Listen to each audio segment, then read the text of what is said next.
آنکھوں کی خاموش زبان، شخصیت کا راز۔ لاہور کے ایک قدیم محلے میں ایک نوجوان علی رہتا تھا۔ وہ نہایت ذہین اور محنتی تھا، مگر اس کی شخصیت میں ایک کمی تھی۔ وہ گفتگو کے دوران جھجک محسوس کرتا اور اس کے الفاظ میں وہ اثر نہیں ہوتا تھا جو دوسروں کو متاثر کر سکے۔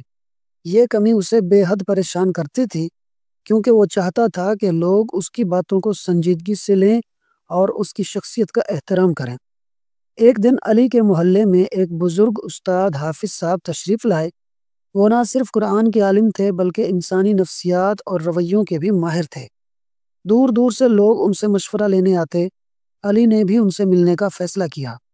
جب علی نے اپنی پریشانی بیان کی تو حافظ صاحب مسکرا کر بولے، بیٹا، گفتگو صرف الفاظ کا نام نہیں، بلکہ یہ آنکھوں کی زبان، چہرے کے تاثرات اور جسمانی حرکات کا مجموعہ ہے۔ تمہاری باتوں میں تبھی وزن آئے گا جب تم آنکھوں کی زبان سیکھو گے۔ علی حیرت سے بولا، آنکھوں کی زبان، یہ کیا ہوتی ہے حافظ صاحب؟ حافظ صاحب نے شفقت سے سمجھایا، جب تم کسی سے بات کرتے ہو تو صرف زبان ہی نہیں بولتی، بلکہ تمہاری آنکھیں بھی گفتگو کرتی ہیں۔ نظریں ملانا، نرمی سے مسکرانا اور جملے کے اختتام پر سامع کو دیکھنا، یہ سب وہ راز ہیں جو تمہاری گفتگو کو با اثر اور دل نشین بناتے ہیں۔ پھر انہوں نے علی کو چند عملی مشقیں سکھائیں۔ نمبر 1، آئینے کے سامنے کھڑے ہو کر اپنی آنکھوں کی حرکات پر غور کرنا۔ نمبر 2، روزمرہ گفتگو میں دوسروں کی آنکھوں میں دیکھنے کی مشق کرنا، مگر مسلسل گھورنے سے گریز کرنا۔ نمبر 3، تقریر یا گفتگو کے دوران جملے کے اختتام پر سامعین کی آنکھوں میں دیکھنے کی عادت ڈالنا۔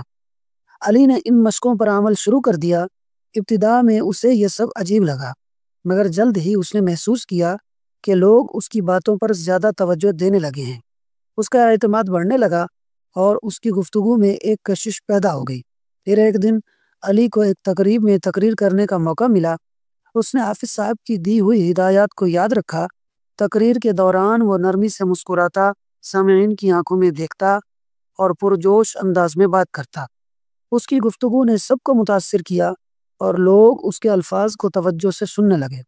تقریب کے بعد ایک بزرگ نے علی سے کہا، بیٹا، تمہاری گفتگو میں ایک خاص کشش تھی، تمہاری آنکھوں میں اعتماد تھا اور تمہارے الفاظ میں وزن تھا۔